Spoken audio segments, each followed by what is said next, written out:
Assalamualaikum warahmatullahi wabarakatuh. Selamat pagi, jumpa lagi dengan saya di channel Insan Tani.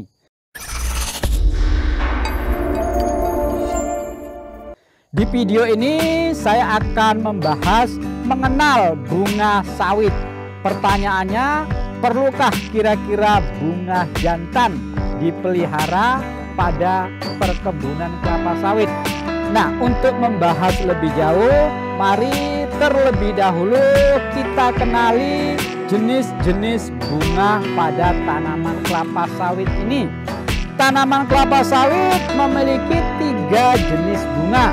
Yang pertama, bunga jantan, kemudian bunga betina, dan yang ketiga itu bunga banci. Sekarang kita lihat perbandingan sawit yang penuh dengan bunga betina seperti ini. Ini salah satu tanaman kelapa sawit yang keseluruhannya itu setiap pelepah sawit ini mengeluarkan bunga betina.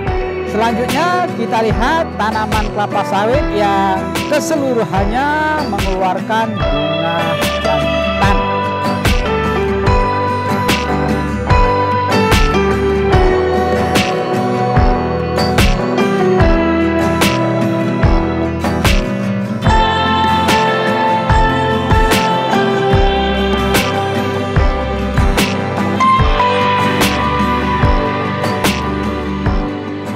Dan ini salah satu contoh bunga banci. Dalam satu tangkai bunga ini ada jenis bunga betina dan juga bunga jantan.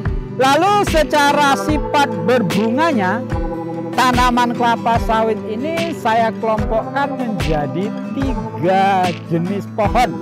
Yang pertama pohon jantan, kemudian pohon pase bunga jantan. Jadi beda ya, ada pohon jantan dan ada pohon pase atau periode bunga jantan. Kemudian yang ketiga ada pohon betina. Nah, sekarang akan saya jelaskan mengenai pohon jantan. Nah, tanaman kelapa sawit yang berpohon jantan ini pada dasarnya ada semacam kelainan genetika, sehingga sepanjang hidupnya tanaman kelapa sawit ini hanya mengeluarkan bunga jantan. Nah, tanaman kelapa sawit yang mengalami kelainan genetika sehingga bunganya seluruhnya berjenis bunga jantan, tanaman seperti ini tidak dapat direkayasa agar tanaman ini mengeluarkan bunga betina.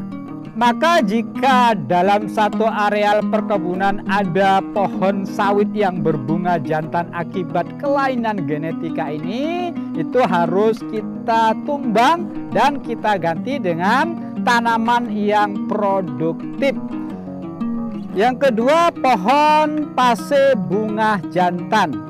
Tanaman kelapa sawit yang berada pada fase bunga jantan atau periode bunga jantan, tanaman ini pada awalnya mengeluarkan bunga betina. Pada periode tertentu, tanaman ini akan mengeluarkan bunga jantan.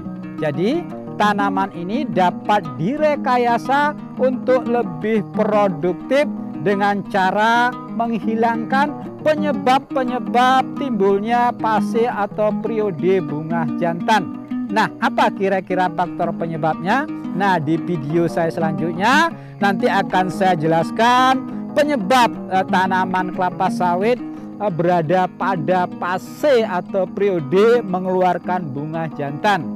Lalu yang ketiga, tanaman atau pohon betina. Tanaman ini sepanjang hidupnya seperti ini contohnya ya, dia hanya akan mengeluarkan bunga betina secara terus-menerus, sehingga tanaman jenis ini sangat produktif karena hanya mengeluarkan bunga betina yang akan menjadi tandan buah segar seperti ini. Lalu pertanyaannya, perlukah bunga jantan di kebun kelapa sawit kita? Nah, sebelum kita jawab, harus kita pahami terlebih dahulu apa kira-kira manfaat bunga jantan bagi tanaman kelapa sawit seperti ini. Nah, begini, manfaat bunga jantan itu sangat vital untuk proses penyerbukan. Jadi, tandan buah sawit ini sebelum dia membesar dan membentuk brondol-brondol yang berisi padat, dia harus mengalami penyerbukan terlebih dahulu untuk jadi buah seperti ini. Nah, penyerbukannya itu akan dapat berhasil dengan sempurna jika jumlah bunga jantan yang ada di areal perkebunan kelapa sawit itu cukup untuk melakukan penyerbukan. Artinya, bunga jantan sangat penting untuk menghasilkan tandan buah segar yang padat sehingga bobot buah ini akan menjadi lebih berat. Lalu pertanyaannya, berapakah kira-kira bunga jantan yang paling ideal untuk tanaman kelapa sawit seluas 1 hektar agar tanaman kelapa sawit dapat tumbuh dan berkembang serta berproduksi secara maksimal? Dalam 1 hektar perkebunan kelapa sawit ini, dalam setiap harinya itu harus ada 2-3 bunga jantan yang siap untuk menyerbuki bunga betina ini. Nah, jika kurang dari 2, maka resikonya banyak putik bunga betina ini yang tidak mendapat penyerbukan dengan sempurna, sehingga nantinya brondol yang dihasilkan itu tidak dapat berisi secara padat. Dia hanya kempet-kempet sehingga otomatis kadar minyak yang ada di tandan kelapa sawit ini akan menjadi rendah.